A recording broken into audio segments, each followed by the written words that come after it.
Hello, welcome back to Louisville Now. I'm Gary White with MetroTV, and today we're going to be going to the ballet. And I have the new artistic director for the Louisville Ballet here with me, Anthony Krutzkamp. Thank you for being here, Anthony. Oh, thank you for having me. So you are now the new artistic director for the Louisville Ballet, and the Louisville Ballet has a long history. It's actually one of the oldest ballet companies in the country. Is that correct? Yes, as we just learned. Yes. It's the fifth oldest ballet company in the United States. And you have a long history with Kentucky because you are actually a Kentucky native, correct? Yes, I was born in northern Kentucky. I'm really happy to be back. Well, we're happy to have you here as well. And we're going to get to talk about the season that's coming up, but also what's planned for the 75th anniversary season that's going to be here next year. But let's talk a little bit about Anthony first, if we could. Okay. So tell us a little about yourself. I have a brother and a sister. No one in the arts except for me. Started dance because I was hyperactive. Eventually, I was given a full scholarship to the Virginia School of the Arts. Wow. Then from there, I joined the Cincinnati Ballet, who was exceptionally kind to me. I became a principal at 23, which was great because that meant I could retire early and not break my body. But I did end up being the second company director at Kansas City Ballet when a headhunter reached out, and I ended up being the artistic and executive director of Sacramento Ballet. Okay. Then Leslie, the CEO of Louisville Ballet, sent everyone in Dance USA an email, and I wrote her back and I said, here's my CV, here are my videos, here's everything. So then I forgot. I'm married with two beautiful daughters, Embryo and Riley. My wife is actually the second company director in Sacramento Ballet. Came in, interviewed, met everyone who they were just so nice to me. I couldn't say no. I really wanted to be here. That's wonderful. And we're glad that you're back here in Kentucky. Yes. Because they said you were born in northern Kentucky. Yes. Right, okay. Now, you said you started like in your teens, right? Dancing, actually? Well, tapping was earlier than that. Okay. But really, ballet was in my early teens, yes. You can say tweens. Okay, there you go. There you go. And what made you decide on ballet as your primary source? Well, I was hyperactive. Yeah. And once I began, they were very smart. Not only did they tell me about being able to travel and see the world, but when you start in dance, it's very proper. And for me, that was very hard to sit still through. So the school director actually called my mother and said, take Anthony out of school next Wednesday.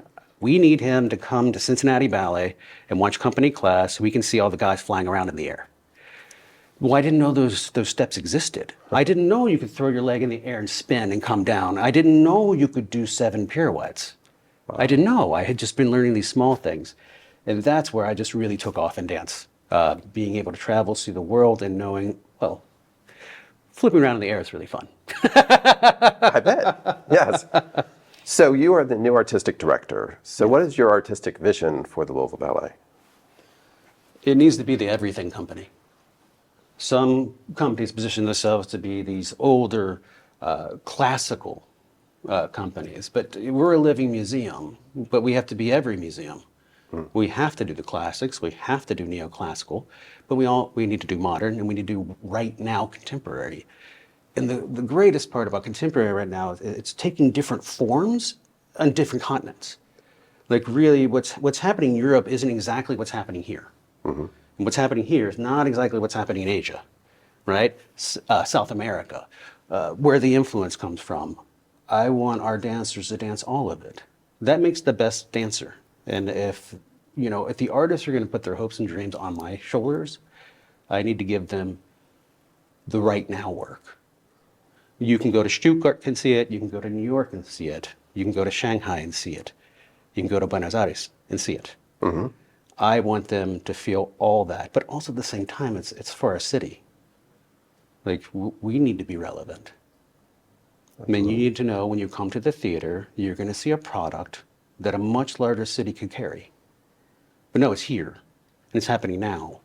And I'm very into having those kind of works created on the company, so that way, anytime that piece is done again, and that program is going to say, premiered Louisville Ballet 2026, 2027, right? And I think that's really important. I don't think enough companies, well, I have my own vision, but you have to push. You have to push the dancers to the limit of where their technique ends so they can become better, but then you have to challenge your audience because it's like watching a movie. You can only watch Mary Poppins so many times. Sometimes you need a documentary. Sometimes you need something that's going to push you. It could be psychology-wise, it could be heightened movements, things like that, but that's how we have to start viewing our art form. We have to give Louisville peaks and valleys in artistic nature. Now, that's something that I've done in the past, and I think that's why I'm hired here. But I also want to be viewed, I want us to be viewed nationally and then internationally. I want us to take our minds past these city limits and know in today's world, you can just go on Instagram to see our dancers. You can see the works we're doing. You can get on Facebook, YouTube, TikTok, everything's at your fingertips. But one day, and I promise you, there's going to be somebody sitting in Paris and they're going to be checking out our profile on Instagram and they're going to audition. That's It's going to exciting. happen. A lot of exciting stuff. And they're going to also see it here on MetroTV. Yes, yes, they will. Yes. So there's a lot of exciting stuff coming down the pike. Yeah. I can see that. But let's talk right now about what's coming in the near future. And that's the season that you didn't get to plan, but you're going to be implementing, correct, for Yes. the new season. Yes. So tell us what's going to be in store for us in the near future. All right. Next week, on the 10th, is opening night for Ellen Jones' Dracula. And then 2 shows on the 11th. It's what we call pas de deux. It's when a man partners a woman. They're stellar and dangerous, actually.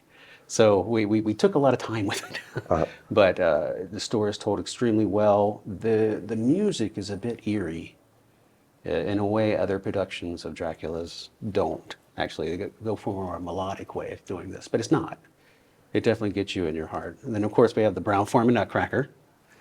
I think that's the 12th through the 22nd.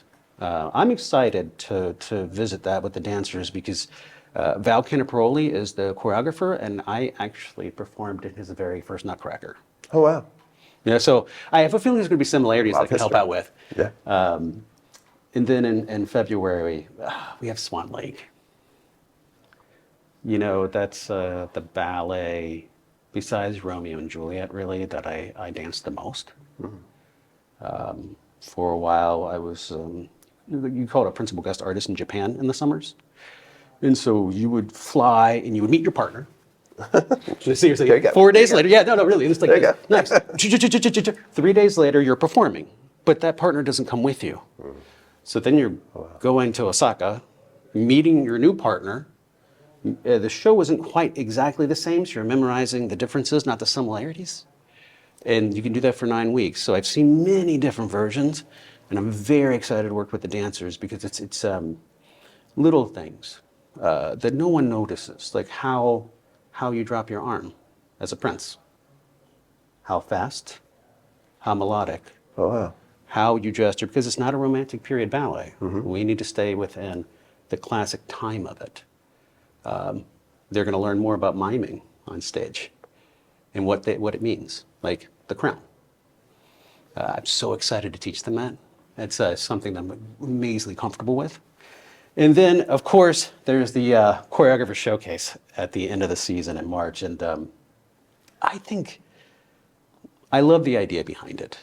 It's the dancers have been listening to someone else's instruction and their ideas for a whole season. And I know they have to have this packed up artistic energy, but they're the ones that get to choreograph. They get to pick pieces with their peers. Because I think one thing that's important is to be able to create choreographers. I mean, somebody has to take us into the future, right? And if we keep doing something like this every single year, you're going to see more internationally acclaimed choreographers come out of Louisville.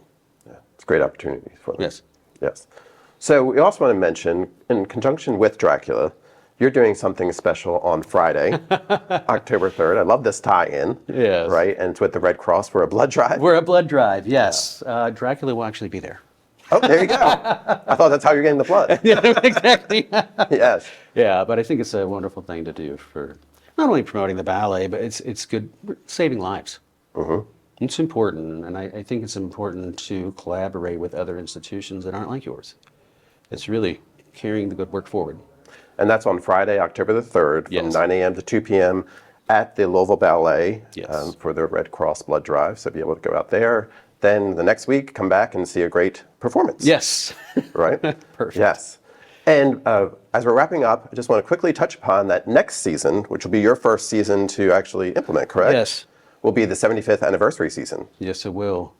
So right now we're looking at, because it's 3 weeks. I've been here for 3 weeks. Collaborations in the city. Also, I really want to do, I can't give it all away. I'm sorry. That's all right. Otherwise, We'll have your back. Yeah. Great. I'm looking for a cutting-edge full-length ballet. Like me, something outside of the classical realm. Something like nobody else has seen here before. Things that are kind of happening, believe it or not, in Stuttgart-ish land. I'm also looking at bringing, as I said before, choreographers from different continents and blend them all together in one show in a triple bill. I think for the audience of the dancers, it's chef's kiss.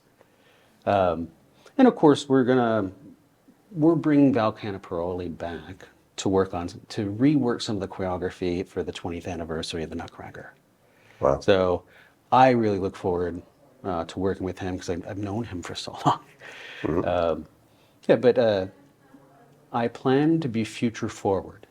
Great. I believe anniversaries are good to look backwards, but not to perform backwards. Always eyes forward, always trailblazing to the new. Yes. And we look forward to seeing what is forward for the Louisville Ballet as well. Again, I've been talking with Anthony Krutzkamp, who is the new artistic director for the Louisville Ballet. Thank you for being here on Louisville Now with us. And we look forward to some more collaborations with Louisville Ballet here at Metro TV. So stay with us. We have more to come here on Louisville Now. Welcome back to Louisville Now. I'm Gary White, and I'm here now with Andrew McKinney and Amalia Gamez, who are both with Metro IT. And we're going to be talking about a program that's coming up that's open to the public.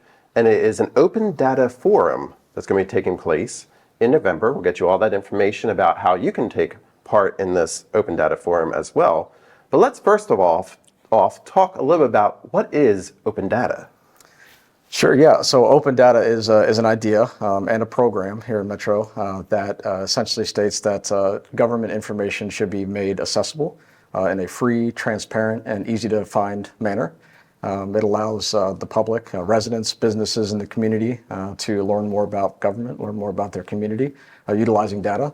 Our open data program was established in 2013, started off as an executive order, and then was permanently established as an ordinance in 2022 by Metro Council, which shows that we do promote transparency in government, release this information to the public so they can find the answers they're looking for.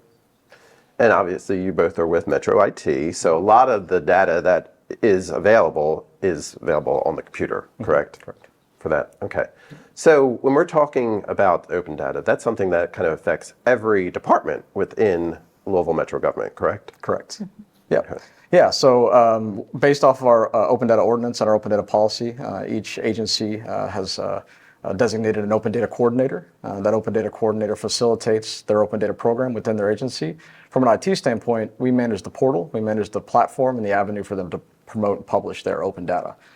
So we're kind of the face, if you will, from IT standpoint, but then the agencies really own the data and they have the potential to put out there, what they're working on at that time. So how does this impact the public in the community? What do they need to know about this? Yeah, great question. So first off, our open data program is presented on a portal. We have lots of data that's out there. So if someone's looking to find out, more about city services, if they're trying to find out, where their tax dollars are going, as well as, trying to find some data to build their own apps or build their own tools to help their neighbors out, all that data is freely available and out there. We also have more visualizations that we're publishing. So, interactive reports, things like that to kind of get more people that maybe aren't used to working in spreadsheets and whatnot to interact with our data as well. So that's also available. But this data is also available to government employees too. It allows other agencies to see what other agencies are working on, so they can collaborate, they can work together, be a bit more efficient, and work off the same set of data. Okay. And so somebody in the community may be looking for this information for a study or for whatever kind of project they're working on, and this is how they can access it, correct? Yep. So, Amalia, can you tell us a little about the forum that you're going to be having? When is it? Where is it? Is it open to everybody?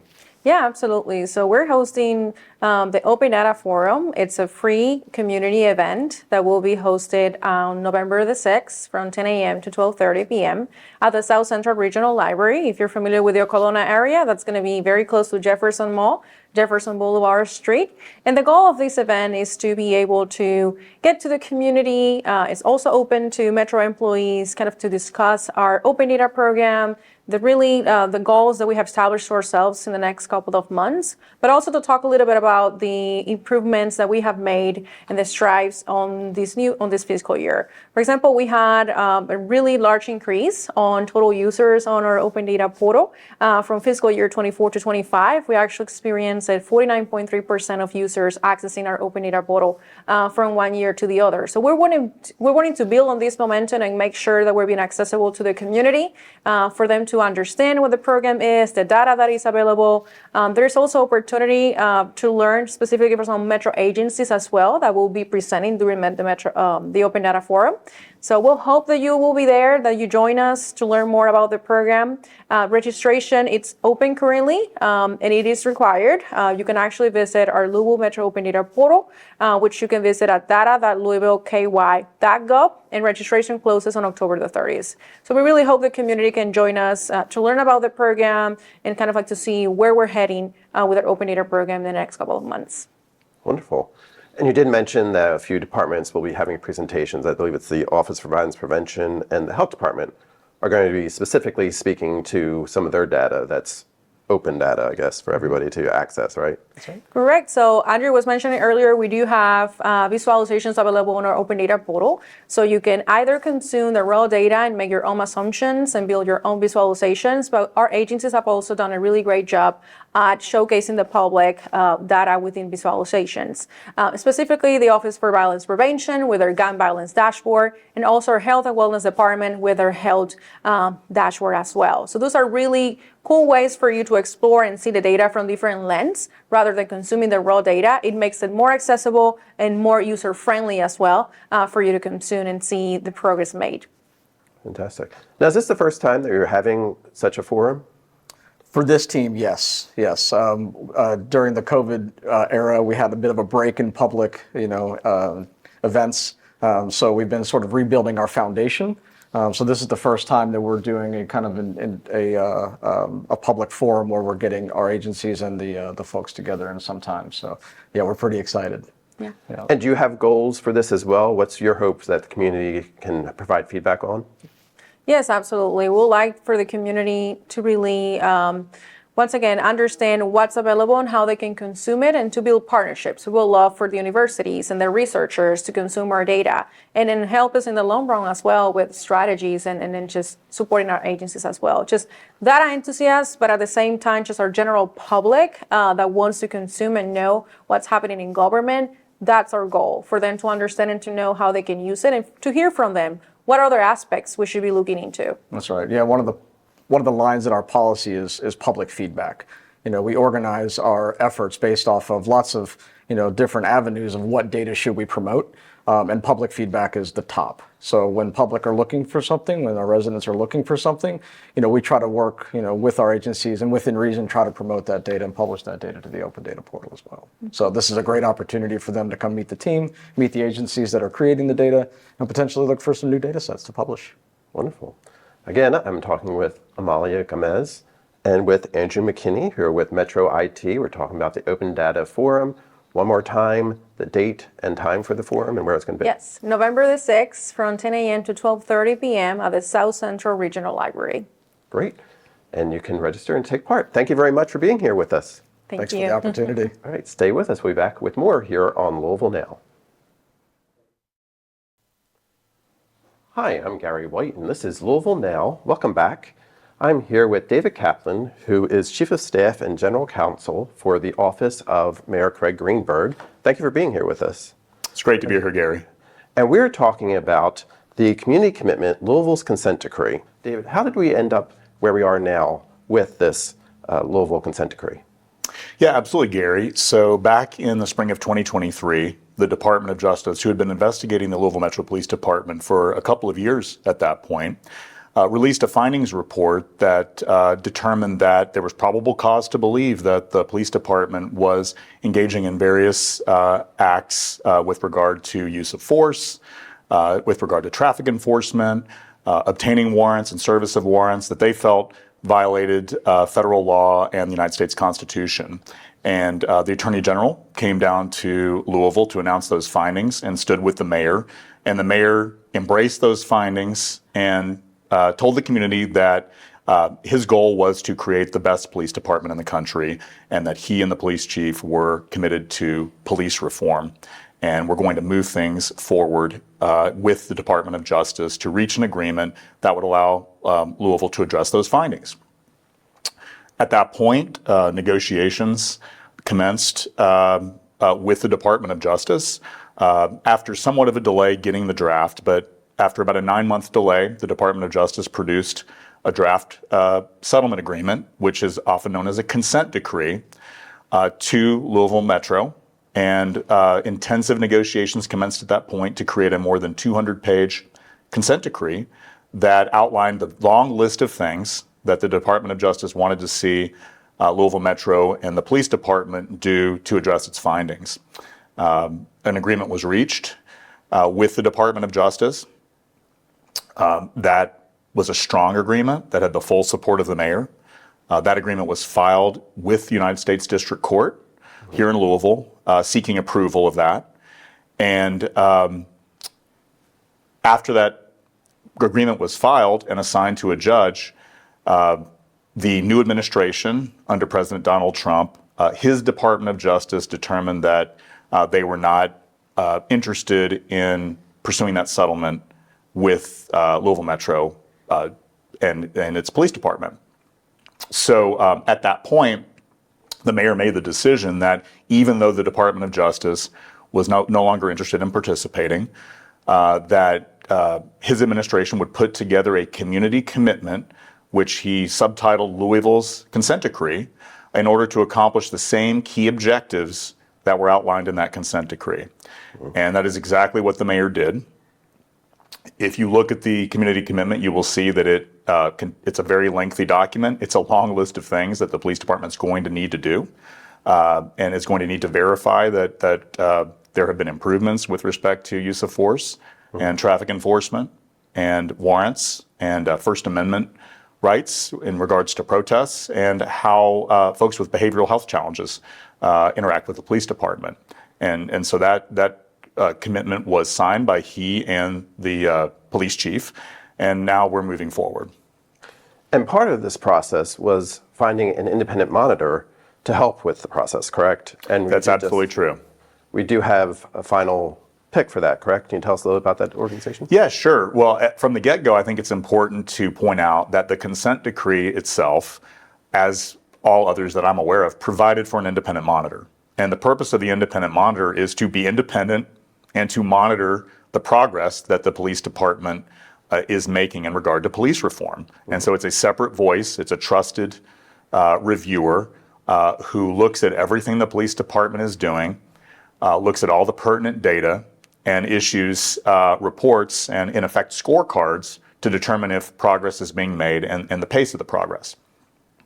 So in this case, even though we don't have a consent decree, we no longer have a court involved, and we don't have the Department of Justice involved, the mayor made the decision that we absolutely still need to have an independent monitor involved to make sure that the process proceeds with full transparency, integrity, and can build the community's trust, because there's a expert, trusted third party that is looking at what the progress that the police department's making. And so after the community commitment was announced, the mayor announced that we would be proceeding with a search for an independent monitoring team that could handle this job. He also asked for money to be put in the budget to pay for the monitoring team, and that was ultimately approved. A request for proposal was issued by Metro government, a broad solicitation for teams and organizations that felt that they had the requisite expertise and qualifications to serve in this important role.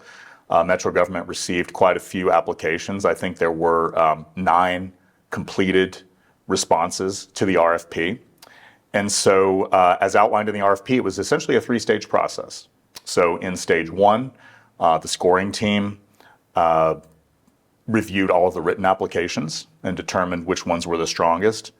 From that phase, the scoring team identified a number of those organizations and law firms for interviews. Those interviews were conducted, and there were 2 standout organizations, 21st Century Policing and Effective Law Enforcement for All, both of whom had extensive experience with monitorships and police reform. And then in phase 3, there was a final interview in a public forum at the YMCA on Broadway. Mm-hmm. Community members attended that. It was facilitated, and there was a public live-streamed interview of the 2 finalist teams who came down to Louisville to present their expertise in person.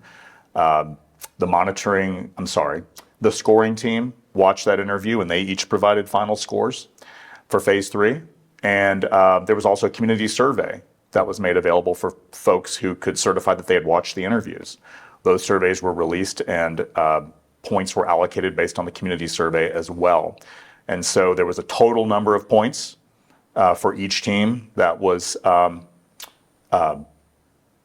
total number of points was awarded to each team based on the 3 phases, and Effective Law Enforcement of All narrowly edged out 21st Century Policing to have the winning proposal. So now we have the independent monitor who's there, and the next thing is they're going to be working with a community safety commission that is compiled from lots of different individuals in our city. Is that correct? That's absolutely true, Gary. So one of the things that is different about the community commitment compared with the consent decree is that there is a community safety commission. Mm-hmm. So while the consent decree that was proposed by the Department of Justice and the city to the court provided for regular reports to the general public, it did not provide for a formal body to be created to provide feedback and input to Metro government and the police department, and to receive reports from the independent monitor and to ask questions about those. As well, it's important to note here that the Community Safety Commission will not only be receiving reports and providing feedback on the community commitment, it will also be providing the same kind of feedback on the mayor's crime reduction plan known as Safe Louisville. Mm-hmm. And I think the idea here is that we want to make sure that in Louisville that reducing crime and police reform go hand in hand, that they work together in a holistic way and are not in opposition to each other, which has been one of the criticisms that we've heard of consent decrees, is that there's some kind of a trade-off between being resolute about reducing crime and reforming police departments. And so through the Community Safety Commission, we hope and believe that these 2 goals are going to work together. That's great. So this is an update on the community commitment, Louisville's consent decree. I've been talking with David Kaplan, who is Chief of Staff and General Counsel for the Office of Mayor Craig Greenberg. And we're going to have more on the Community Safety Commission as well. As that's moving forward, we will have some video from that when it takes place in October here on MetroTV. We're going to be streaming some video from there as well. Thank you for this update. We appreciate it. This has been Gary White for Louisville Now.